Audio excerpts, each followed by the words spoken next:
Chapter 3 News. The next morning, the damage from the high winds was more or less what the people of Niçon had expected. After the big storm of 1999, the town had had the electrical cables moved underground, so there was nothing to worry about there. Two fallen pines, blocking the roadway, were quickly cut and stacked along the shoulder, and by mid-morning, traffic was flowing smoothly again. Pine needles and broken branches had been blown in all directions, but there was no damage reported to roofs or structures, and the mayor had the roads cleared quickly. Little Christelle Gallois, still in a state of shock, hadn't yet been able to give her statement to the police. In order to safeguard people and evidence while waiting, all possible measures had been taken to prevent access to the thalassotherapy worksite, including hastily installed barriers and security tape. Slowly, as people went back and forth checking on friends and neighbors, life in the town got back to normal. Julien Lasserre went to Mrs. Ramier's to make sure she was recovering from the night's events. He was astonished when she said, "What a night! I was finally able to sleep." "Yes, a whole night's sleep. It's been so long, and it did me a world of good." "Well," replied Julien, smiling, "you win the town sleep prize. I don't know anyone else in Niçon who was actually able to sleep last night." "I can imagine that it wasn't easy for the rest of you. But finally, I had some peace and quiet without the noise from all those trucks." "But what do you mean? The highway doesn't pass near here. And trucks aren't on the road at night." "Yes, you're right. There's something I should tell you. But please don't mention it to my son. He doesn't know about it and I don't want to worry him."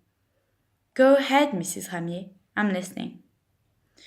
"Well, my pension is quite small, and with all the bills and deductions from keep going up, it was getting difficult to make ends meet.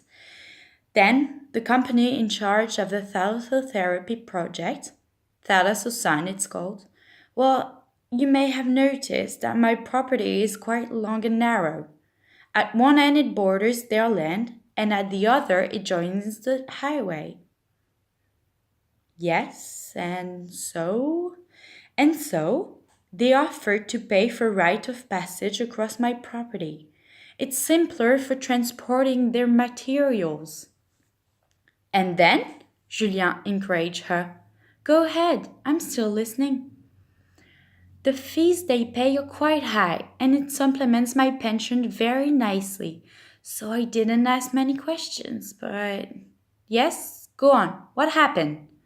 "Well, what happened is that the trucks move at night, always at night, never during the day. And they're so heavily loaded that they make a terrible noise. I haven't been sleeping." "Do you have any idea what they're carrying?" "I haven't dared to ask. And since the tarps are tied down so tightly, I haven't been able to see a thing. But I know they scare my cat." "What do you mean?" "Well, every once in a while, a bit of what they're carrying falls on his head." "A bit of what?" "Of sand. And it wouldn't be a problem if it was like the fine, dry sand we're standing on. But it's wet sand." As Julien Lasserre left Mrs. Ramier, he thought about the mayor's comment on the morning of the high winds. He couldn't foresee the shock that was coming next to hit both the town and the citizens of Niçon. And for the moment, everyone was doing their best to get back to life as normal. However, it's often that the comfort of our daily routines, thoughts and activities that news, be it good or bad, strikes at the hardest.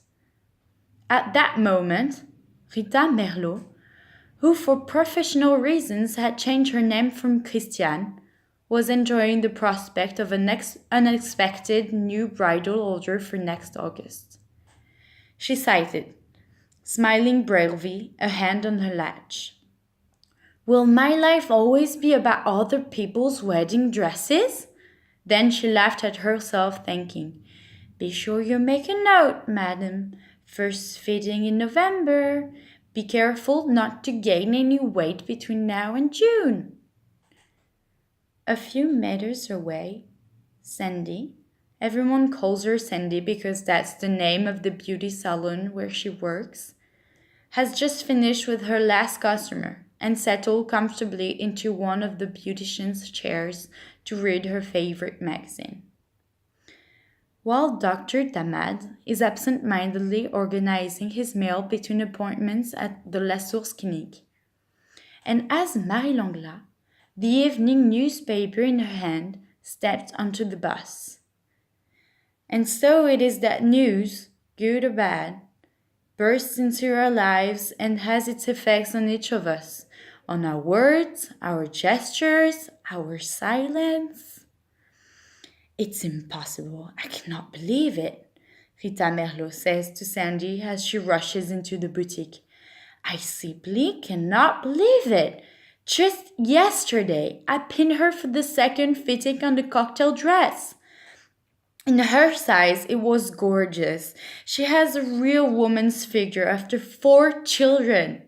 Not like my young brides. They're so skinny, I'm always afraid to poke a hole in them. Yes, it's incredible. She made an appointment at the salon for braided chignon on the morning of the cocktail party. She said she wanted to look perfect for an evening out with her husband. Of course, she didn't tell me any more than that. She was very discreet, a real lady. Dr. Damad actually dropped the phone back onto its cradle. What a story. What could he possibly say to comfort his fellow physician? What were the right words for this man who was so attentive to his beautiful wife? What could he say? Now seated in the bus and headed from home, Marie Langlois felt the evening paper fall from hands that could no longer hit. My God, what did she tell me? She told me, and also that. And then again, but there's something else. But what did she say? Can I remember? Thoughts that ran through her mind after reading in an article entitled Disturbing Disappearance, printed from left to right, the name Beata Daury.